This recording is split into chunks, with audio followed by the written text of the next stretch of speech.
¿Cómo consigue el hijo de padres puertorriqueños triunfar en Broadway, en la avenida de los sueños? Todo comienza en 2008 con In the Heights, pero aún hay mucha historia de él que no sabéis. Discípulo directo del gran Sondheim y John Kander, dispuesto a darle voz a la historia de Alexander, probando suerte ante Obama en la Casa Blanca, dispuesto a triunfar, llegar a la cima y dejar su marca.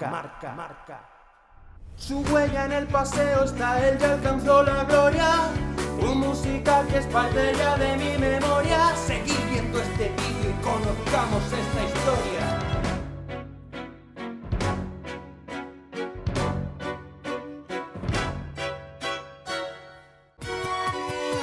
Alexander Hamilton.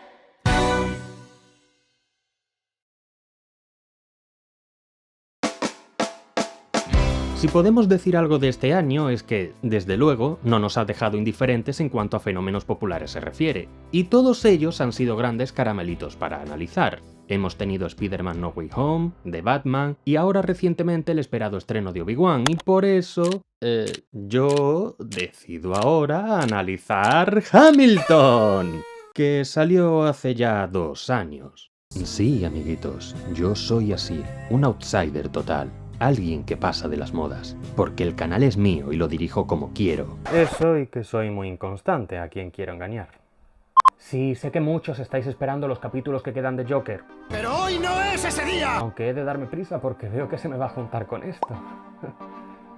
Pero la verdad, llevaba tiempo queriendo hacer un vídeo sobre esta obra, no solo por lo mucho que me caló, sino porque el poder verla poniendo imágenes en mi cabeza al álbum me hizo reconciliarme con el trauma que le tenía. La historia es la siguiente. Resulta que un día, volviendo de una función, me tocó ir en coche con 2 de mis compañeros y uno me dijo: «Oye, ¿conoces el musical de Hamilton?». Y yo, que soy doctorado en comedia, dije: «¿De quién? ¿Del piloto?». Así que Dios me castigó y me hizo recorrerme 6 horas de carretera escuchando canciones de rap en inglés que no entendía, junto a 2 personas que se habían escuchado el disco más veces que Jesse Pinkman dice. Y no solo conformes con eso, encima les dio por explicarme la historia mientras sonaban las canciones. Así que una vez que superé el trauma, disfruté de un musical que puede que a los más puristas no les guste, pero a mí me fascinó. No solo por lo que explicaré cuando me meta a analizar la obra en sí, sino por el nivel interpretativo teniendo en cuenta que es un musical. ¿Qué problema tengo con los musicales? Os lo explico. Pero Mario, sube ya un vídeo de Joaquin Phoenix, please. Lo siento, pero Joker no tiene nada que ver con este género, así que cuando vea a Joaquin Phoenix cantando, hablamos, ¿vale?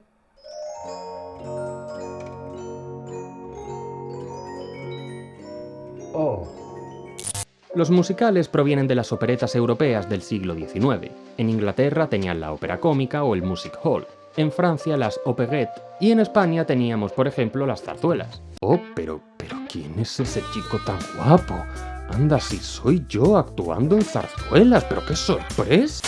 Pero según se recoge en la historia, el primer musical, tal y como lo conocemos hoy día, surgió en 1866 en Estados Unidos con The Black Croc. Estados Unidos era un país lleno de inmigración constante y este flujo de distintas nacionalidades y etnias encontró bastante agradable este nuevo formato, ya que los musicales eran fáciles de seguir. Era el nacimiento de Broadway. Mientras, en Europa, a finales del 1800, Londres se empezó a convertir en la cuna de los musicales. Desde luego, este género había venido para quedarse. Los años 20 nos trajeron a artistas de la talla de Fred Astaire. Los años 30 trajeron Of Thee I Sing, que fue el primer musical en llevarse un Pulitzer.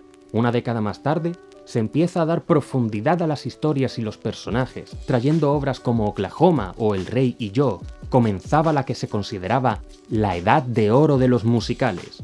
Llegan los 50, llega My Fair Lady y West Side Story. En los 60 nacen títulos como Cabaret, Hair, El Hombre de la Mancha. Los 70 y el auge del musical rock provocó la creación de títulos como Jesucristo Superstar, The Rocky Horror Show, Sweeney Todd, A Chorus Line, Chicago, Evita, Annie, Grease.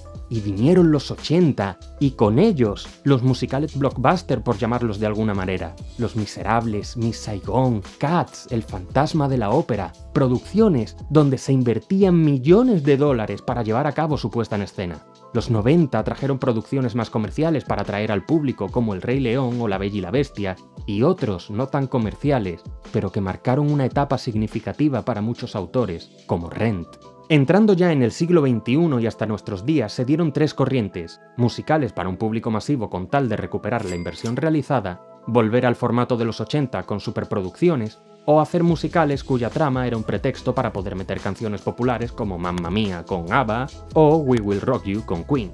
Soy consciente de que me he saltado muchos musicales y muchos detalles. Estamos hablando de más de un siglo de desarrollo e investigación artística, por no hablar de artistas relevantes en el panorama, ya sean compositores, letristas, autores o intérpretes. De hecho, el género ha seguido expandiéndose tanto en la cultura popular y ha tenido tanta repercusión como formato que hoy día no hay serie que se libre de su capítulo musical. Y dicho todo esto, vuelvo a donde lo dejé antes. Como dijo un gran maestro y precisamente un gran actor de musicales, el cine te hará famoso, la televisión te hará rico, pero el teatro te hará bueno. Y esto es un mantra bien sabido por todos los que practicamos la profesión. El teatro es el aquí y ahora, y mantener toda una interpretación bien construida segundo a segundo durante más de una hora es todo un reto.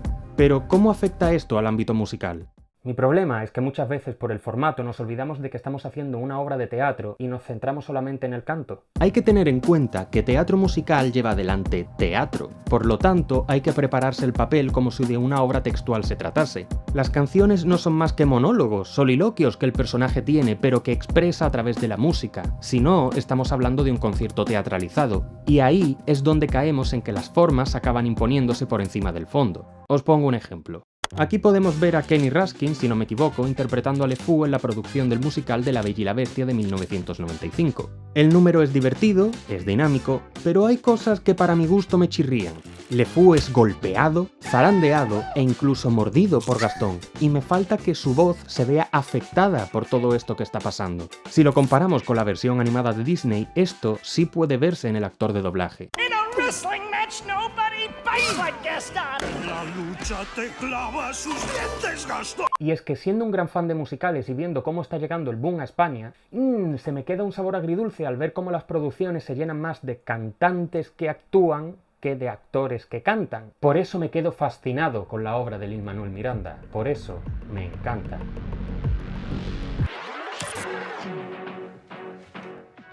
How does an art seed, well-read, child of divorce, a Colombian? Immigrants. We get the job done. From Hamilton. Oh, Hamilton. En 2015 llegaba El Fenómeno, el álbum conceptual que se colocó en los número 1 de listas de rap, el musical que honró y preservó la figura del padre fundador, Alexander Hamilton. Lin-Manuel Miranda creaba en 2008 su ópera prima con In the Heights, pero fue con Hamilton, donde se coronó como genio del teatro musical. Y sí, no me voy a pelear con los gafapastas de este género porque para gusto los colores, pero si queréis entender en profundidad lo que este tío hizo con semejante musical, os recomiendo ver los análisis de Jaime Altozano y Howard Hawks, que a nivel musical explican lo complejo del proceso y el por qué ha tenido semejante éxito. Como sabéis, mi análisis va a ir sobre interpretación, pero no puedo resistirme a hacerle un análisis a la puesta de escena y descubriros curiosidades sobre la obra que también están ligadas a la dirección del proyecto. Por eso este capítulo lo voy a dividir en 3 partes. El espectáculo empieza a telón abierto, dejándonos ver la icónica puesta en escena, esos tonos color tierra y el diseño de la escenografía que hace referencia a la construcción de una nueva nación, los Estados Unidos de América. La obra te atrapa desde la cuña de sonido al público, poniendo al personaje que hace del desahogo cómico a dar la bienvenida, porque ya tiene a los espectadores metidos en el bolsillo, y además hace que cojamos cariño al villano de la historia. Thank you. And enjoy my show. Recordad, villano no es antagonista. Las coreografías y las partituras de movimiento escénico son asombrosas. Se nota que hay horas y horas de trabajo y ensayo. Todo está minuciosamente cuidado. Estamos hablando de primera división. Detalle importante de dirección y una manera brillante de resolver el conflicto interno de un personaje. ¿Os acordáis de la herramienta del doble ritmo? Si no, podéis repasarla en estos 2 vídeos. Angélica queda prendada de Hamilton desde que lo ve por primera vez. La letra de la canción nos lo deja claro. pero ella guarda las apariencias, no quiere reflejarlo a nivel emocional. Entonces, ¿cómo hace Thomas Kail, director de la obra, para hacernos saber qué pasa dentro de su cabeza? Lo resuelve utilizando a los demás actores. El foco está puesto en Hamilton y Angelica, nuestra atención está puesta en ellos dos, pero cuando Alexander besa su mano, el plano pasa a ser un general para que podamos ver a todo el elenco restante reaccionando tal y como Angelica se siente en ese instante. Es un detalle sutil, pero suficiente para que sintamos que, aunque por fuera no lo muestre, por dentro está emocionada con ese beso. Además, ahora que sabemos esto, Renée ya puede mostrar abiertamente lo que su personaje sintió esa noche. Una vez más, en Helpless vemos lo que exterioriza y en Satisfied lo que siente por dentro. Dos maneras totalmente distintas de resolver escénicamente esta dualidad interna. Otra forma de explicarnos con juego escénico la relación entre Hamilton y Eliza es la siguiente. En Stay Alive, Eliza se mantiene en la parte superior, iluminada, como una imagen constante en los pensamientos de Hamilton, y al mismo tiempo para que veamos la preocupación de esta por su marido, rogando porque Washington no lo ponga en primera fila de combate.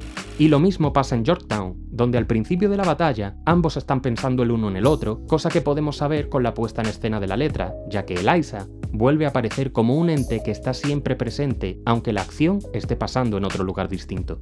Otra de las genialidades de Miranda para su musical es convertir una aburrida discusión política en una batalla de gallos, dando más cuerpo aún al concepto de musical de rap y afirmando más si cabe el formato.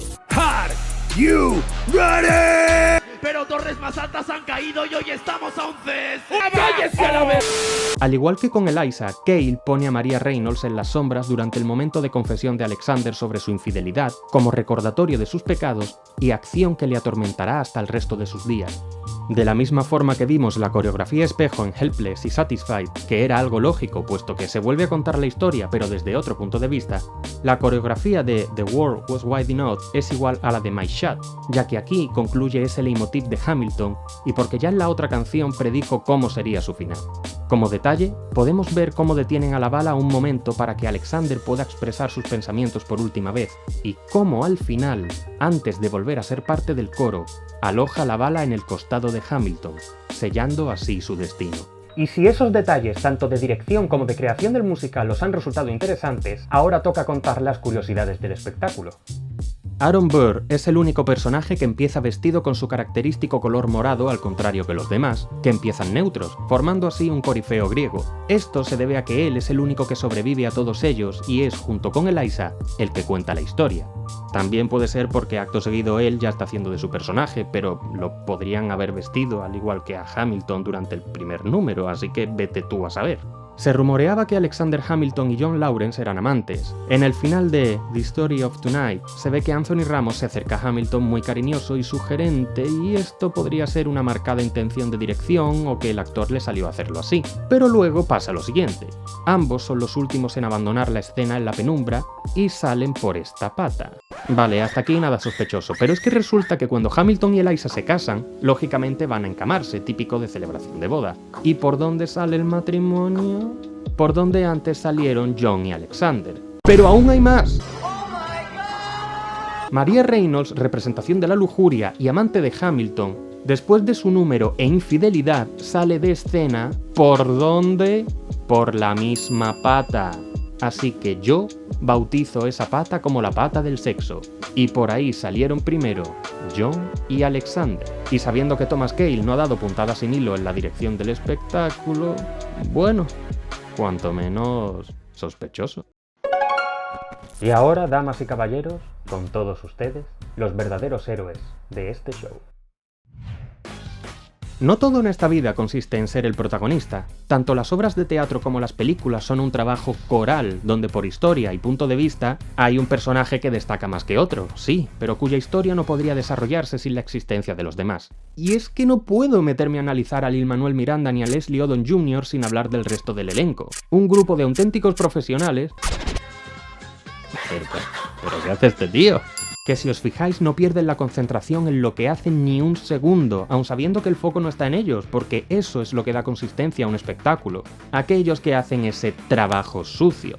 Porque tener el foco está bien, sí, pero hay momentos donde el conjunto lo es todo. Y sí, Miranda y Leslie roban la atención del espectáculo hasta que aparece David Diggs agarrando esa jarra con el meñique levantado. ¡Oh, la! Con el Monsieur Franchute este. Pero es que no es solo cuestión de los secundarios. Si antes hablé de la falta de implicación en cuanto a valorar las acciones que le pasan a los personajes en los musicales, resulta que viene Zane Jasperson y me da una patada en los cojones. Jasperson es parte del cuerpo de baile y hace un pequeño papel, pero... fijaos lo que pasa. Él está cantando su discurso por parte del rey hasta que Hamilton viene a molestar, y atentos a este momento. ¿Habéis visto lo que ha pasado? Comparemos el disco con este momento.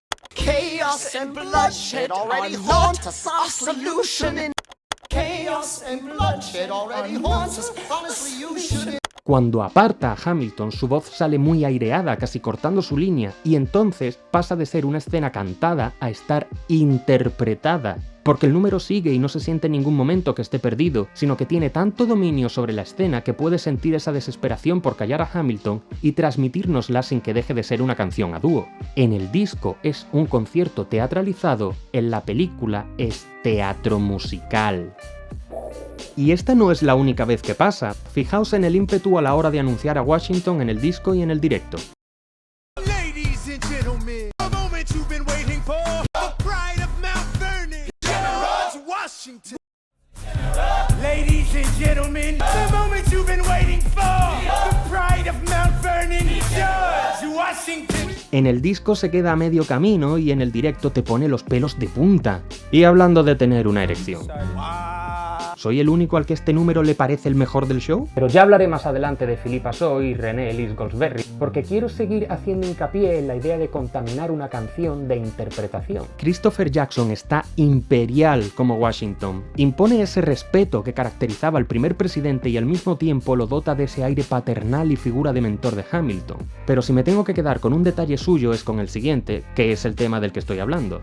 En One Last Time, a Jackson le pilla el final de su frase hablada con la siguiente estrofa y une lo hablado con lo cantado, contaminando tanto acción como canción de modo que no sabes si ha llegado tarde o si es así realmente. Y destaco esto porque no me quiero alargar demasiado, pero podría resaltar mucho del trabajo de Christopher Jackson, así como el de Yasmín Cephas-Young, Anthony Ramos, del cual hablaré un poco luego, y qué decir del magnífico gapazo de Jonathan Groff.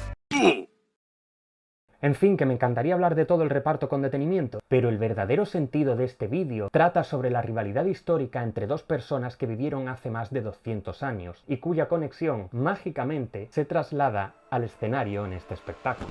Hamilton trata la historia de cómo Alexander Hamilton llega de la nada a ser mano derecha de George Washington y tesorero del Estado. Un niño huérfano y pobre desprovisto de todo menos de lo más esencial, su carisma y su intelecto, que serán las virtudes que le llevan hasta la cima. Y por el contrario tenemos a Aaron Burr, un estudiante adinerado y de buena familia, primera amistad de Hamilton en Estados Unidos y que al contrario que él, su visión del mundo es que las cosas acaban cayendo por su propio peso.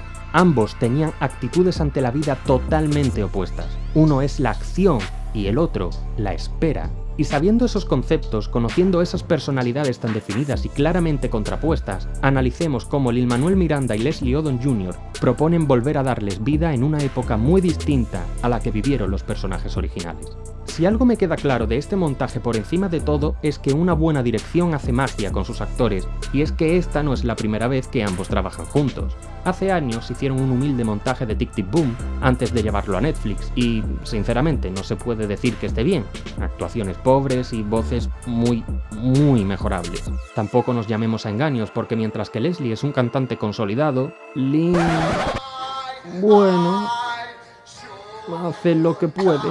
Cada uno tiene sus virtudes y, por ejemplo, Miranda es muy consciente de sus limitaciones. Por eso, tanto en In the Heights como en Hamilton, compone sus personajes con números musicales poco exigentes, sabiendo que vocalmente es muy limitado. Pero aquí, ambos están en el papel de sus vidas, y es que es curioso como casi 200 años después, dos personalidades totalmente opuestas vuelven a convertirse en antagonistas, pero de manera ficticia. Miranda tiene una personalidad muy carismática, le encanta ser el centro de atención y se le nota como alguien extrovertido, y Leslie suele ser una persona reservada, seria, que pareciera que no quiere destacar y desea pasar desapercibido, y estos ingredientes son esenciales para entender sus composiciones de Hamilton y Burr. Miranda tiene ese ímpetu y carácter de Alexander y Leslie esa elegancia y calma de Aaron. Son tal para cual. Para trabajar a Hamilton, Lin opta por movimientos rectos, firmes, no titubear en sus acciones y transmite una energía masculina ligada a la acción.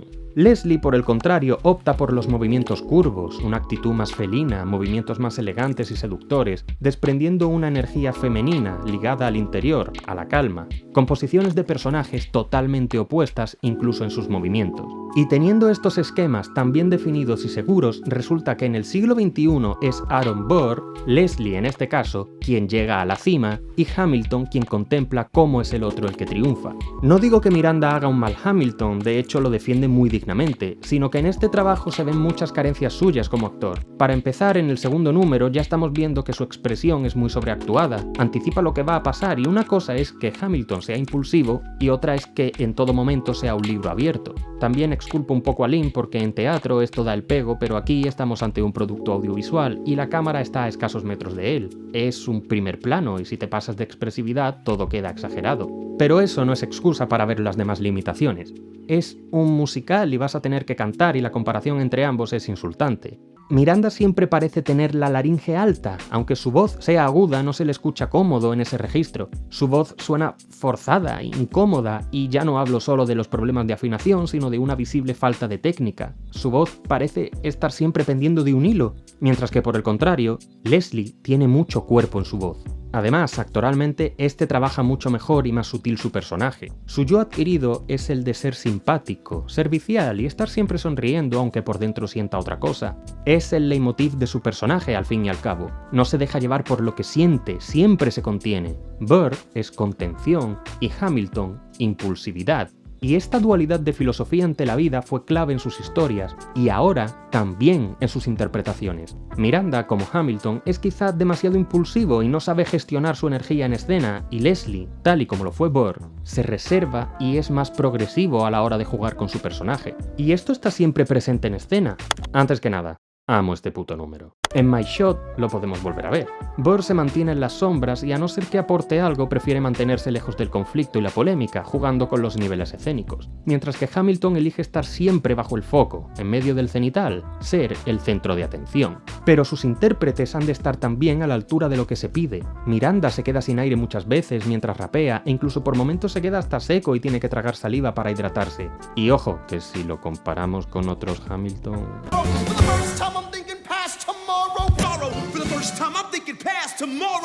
Pues por favor, ¿se supone que quiero unirme a tu revolución y me tiras esa frase como el que pide un batido en el Starbucks? Lin tiene esa energía que demanda el personaje, pero no sabe gestionarla.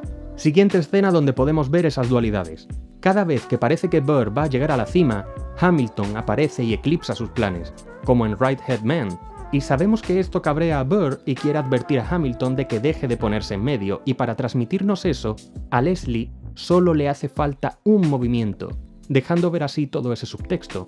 No hacen falta caritas ni anticipar. Es más, para que veamos el trabajazo de Leslie, llega su canción, mi favorita de todo el show. Él está solo, es un soliloquio, no hay nadie, y aún así trabaja esa contención de Burr, que veamos que le cuesta dejarse llevar, soltar lo que siente. Es contenido en lo que hace y tiene miedo de levantar su voz, y no sabéis lo difícil que es cantar a pleno pulmón mientras físicamente tienes que trabajar lo sutil, lo pequeño. E incluso al final da ese matiz de que parece estar hablando con las voces de su conciencia. Es un número increíble. Pero hay más. Después de The Room Where It Happens, su personaje ya se desinhibe y se desata. Tiene claro lo que quiere y va a ir a por ello, y eso hace que Leslie también lleve a su personaje a ser más expresivo. En las elecciones de 1800 podemos ver esa viscómica buenísima, pero sin perder a Burr en ningún momento. Y aquí vuelve a dar muestras de lo buen intérprete que ha sido en este show. Trabaja como un actor y no solo como cantante. En esta conversación con Hamilton dice: Honestly, it's kinda draining. Y lo sabemos antes de que diga nada porque ya nos lo viene transmitiendo con su respiración agitada. Podemos ver que está exhausto y luego lo lo reafirma con su frase. Ahora vemos a un Burr más extrovertido, más lanzado, aunque siga siendo reservado en sus estrategias políticas, su semblante es más sonriente, alejado de aquel joven taciturno, y por el contrario, después de la muerte de su hijo, Miranda le añade a Hamilton un cuerpo más cansado y viejo, más desilusionado con la vida, tanto por las gafas, que le añaden edad, como por los andares. Cuando uno está en la cima, el otro está abajo, y cuando es Burr quien empieza a asomar la cabeza, es porque Hamilton está cansado y alejado de esa vida. Para que uno triunfe, el otro ha de estar fuera de combate, porque como dicen al final, The world was wide enough for both Hamilton and me. Pero no nos alejemos de la interpretación. Llegamos al momento del voto decisivo de Hamilton, del cual depende que o bien Burr o bien Jefferson sea el presidente. Para mí, dentro de toda su gran interpretación, es el momento donde veo el gran trabajo que hace Leslie porque es una escena donde demuestra todo su talento. Su curva empieza incluso antes de la respuesta de Alexander, con esos nervios reflejados en esa sonrisa de excitación. Hamilton hace presidente a Jefferson y vemos cómo Leslie pasa por varios estados de ánimo. De la expectativa positiva al shock, luego a la decepción y luego a la ira. De aquí al final, Leslie solo va hacia la excelencia. ¿Y por qué Leslie está excelente y Miranda para mi gusto está correcto? Bien, eso se debe a...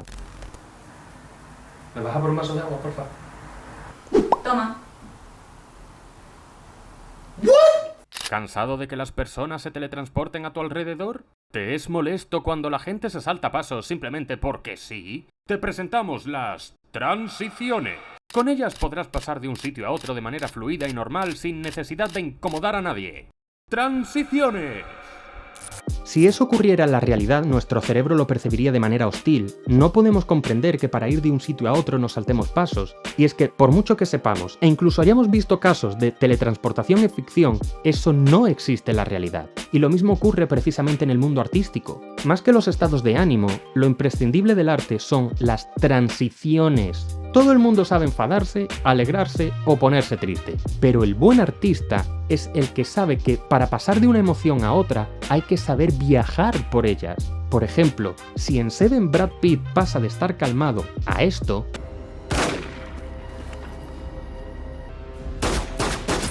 queda raro.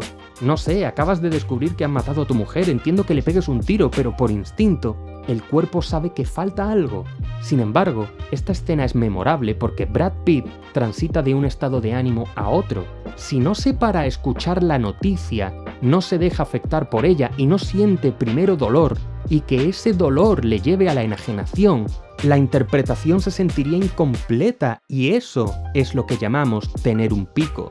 Es como la imagen de que vamos a tirones y lo suyo es que todo vaya ligado, que se sienta armónico, que todo vaya fluido. Y aquí está la clave del por qué Leslie hace un Burr memorable y Miranda, aun impregnando a Hamilton de su carisma y energía, se me queda incompleto. Por ejemplo, para mí hay 3 momentos vitales de Hamilton para componer físicamente al personaje. El Hamilton del principio, carismático, arrogante y joven. El Hamilton adulto y que es padre, que sigue siendo soberbio pero algo más maduro. Y el Hamilton que pierde a su hijo y con ello tiene un nuevo punto de vista sobre la vida, siendo más contemplativo y sosegado. Sin embargo, en Miranda solo veo que pasa del joven y enérgico al derrotado y dolido. Hay toda una vida que se deja por el camino. Y el personaje de Burr, que en principio puede ser más aburrido puesto que solo hay 2 momentos marcados a niveles físicos, el cohibido y el desatado, Leslie le dota de mucho mundo interior, haciendo que tenga muchos matices y enriquezca más el personaje. Pero, para entender lo que intento explicar, es mejor verlo. El primer fallo grave podemos verlo en Helpless. Miranda empieza haciendo una declaración humilde de amor hacia Philippa y cuando habla de su madre, de repente sin que veamos un viaje progresivo, se pone triste, a gimotear, como rozando el llanto, pero es forzado, porque ese sentimiento no viene de ninguna parte. Él entiende que hablar de la madre difunta de Hamilton es triste y que por ello debe llorar, pero si no tenemos clara la curva dramática, acabaremos teniendo un pico, un sentimiento que sale de la nada, y por eso, nada más termina de hablar de su madre, se conecta conecta de nuevo a Philippa, se acaba el llanto y está feliz de nuevo. Ninguna emoción se ha contaminado de la otra y queda falso, forzado. Segundo fallo grave. Eliza lee una carta a Hamilton donde le explica que su amigo John Lawrence ha muerto en combate. Este ejercicio es difícil y al mismo tiempo es precioso porque venimos de un momento emotivo donde estás emocionado por cantarle una canción preciosa a tu hijo recién nacido. Es un momento de pura felicidad y acto seguido recibes una noticia que es un disparo directo al corazón. Y como he dicho con el ejemplo de Seven, si no te paras a escuchar la carta, si no dejas que te afecte progresivamente de lo racional al shock y del shock a soltar la emoción, no es creíble que en 0, te derrumbes y empieces a llorar. Es como si Miranda solo entendiera de emociones básicas. Mala noticia es igual a estar triste y estar triste es igual a llorar. Y eso es solo un resultado. Lo bonito y lo mágico de la interpretación es todo el proceso, todo el camino antes de llegar a ese lugar. Incluso puede que ni llegues a llorar y reacciones de otra forma que ni tú mismo te esperabas. Es lo contrario a lo que hacen Yorktown. Es un momento culmen, han conseguido derrotar a los británicos, Estados Unidos finalmente es un país independiente y no una colonia inglesa, y encima Hamilton ha sobrevivido y sabe que su mujer y su futuro hijo le esperan. Miranda acaba emocionado porque se deja llevar por el momento, no piensa, y aquí tengo que estar feliz. Simplemente se deja llevar.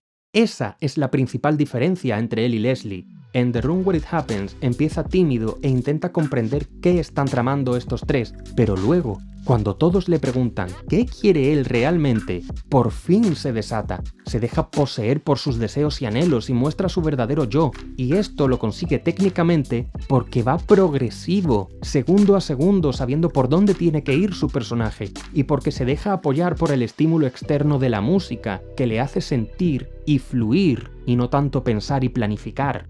Y llega The Eye of the Hurricane, y llega La Prueba de Fuego, porque además de que es su primera canción solista, es también un monólogo muy potente, y de nuevo se ven esas carencias. Además, hay una prueba del algodón, y es que son primeros planos donde se comprueba más de cerca que ni tiene bien definidas las curvas, que las emociones van por picos, que no hay continuidad entre ideas, y que incluso algunas emociones son ambiguas, casi aleatorias. Y aquí, Leslie aparte, es donde entran en escena Philippa y Anthony. En Burn podemos ver cómo, no solo a nivel vocal, sino también a nivel de actuación, Philippa tiene las curvas bien definidas. Es una canción de desamor y decepción, sí, pero en ese viaje hay tantos matices y tantos tipos de dolor que no necesita llorar para emocionarnos. Por Dios, mirad esos ojos, mirad ese brillo, es pura emoción. Y también esa implicación vocal donde por momentos su voz se desgarra para transmitir ese dolor sin perder belleza en el mensaje. Y luego, en la muerte de Phillips Hamilton, tanto Philippa como Anthony están geniales porque ambos se conectan bien al momento, se dejan provocar apoyándose el uno en el otro, ya sea por mirarse a los ojos o por el contacto físico, y porque no hay picos,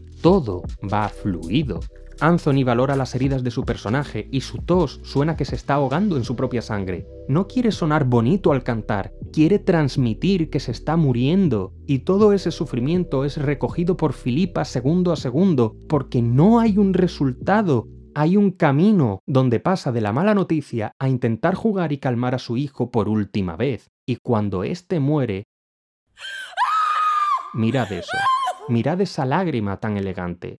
Su hijo se ha ido, y con él se lleva parte de su madre, representado en esa lágrima tan sutil, y eso es imposible que suceda si ella como actriz no pasa por todos esos momentos que dura esta escena. Eso es saber transitar. Pero, ¿sabéis qué? Que vosotros sabéis hacerlo de sobra.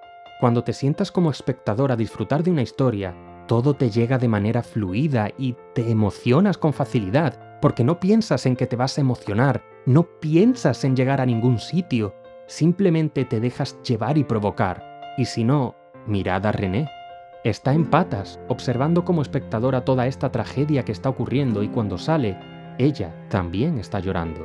Su función ahora mismo es de coro, pero está implicada emocionalmente, y es que como actores, eso es lo que tenemos que buscar encima del escenario, ser conscientes de que estamos en escena, pero al mismo tiempo dejarnos llevar. Porque ahí arriba no existe el Lin-Manuel Miranda o Leslie Odom Jr., existen Alexander Hamilton y Aaron Burr, y tenemos que dejar que sean sus vivencias las que fluyan a través de nosotros, para poder dejar de manera orgánica y honesta nuestra opinión y huella en escena. Al final, por precipitarse y ser impulsivo, Miranda falló su oportunidad, mientras que, por saber esperar los momentos adecuados, Leslie acabó alcanzando la gloria. Hamilton y Burr, Miranda y Leslie. Una simbiosis única, casi pareciese que tras 200 años estas dos personas hubieran vuelto a darse cita, pero encima de un escenario. Y es que el lazo entre estos dos seres era tan potente que se rumorea que Teodosia, la hija de Burr, murió en un naufragio provocado por la falta de un faro en el puerto. Faro cuya construcción nunca se hizo, pues la persona encargada de dar luz verde al proyecto era Alexander Hamilton, quien ya había fallecido a causa del disparo recibido en aquel duelo contra el propio Aaron Burr. Sí, Leslie se llevó el Tony, pero no olvidemos lo obvio. Hamilton, con 16, se convirtió en el musical que más nominaciones ha tenido en la historia, además de ganar un Grammy y un Pulitzer. Miranda puede que no haya ganado un premio por su interpretación, pero ha ganado mucho más.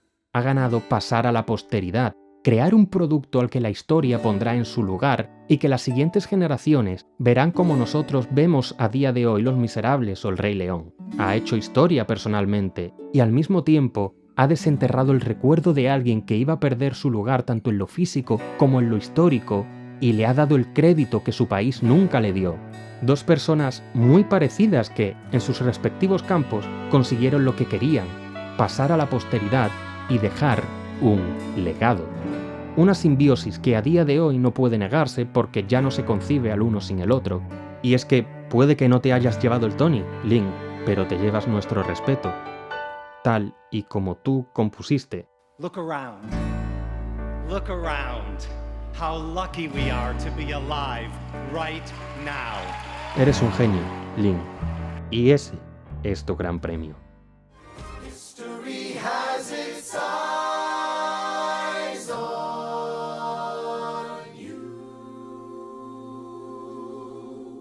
Bueno, después de unos meses desaparecido en combate he vuelto. Espero que os haya gustado el vídeo y os dejo un debate. Si este musical ha sido grabado, ¿sigue siendo teatro o pasa a ser cine? A nivel interpretativo tiene su miga, pero bueno, yo ahí lo dejo. Soy Mario Coello para El Actor Infiltrado, así que un abrazo y nos vemos en el siguiente análisis. Joder, que sí, pero... ¡Mira, mira! Good night. ¡Hey!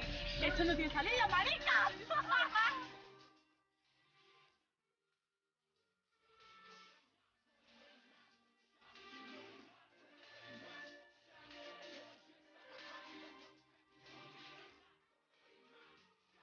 When opportunity knock, you don't send anyone to get it. Answer the door, welcome and let it in or regret it. They said if you can't beat them, you join.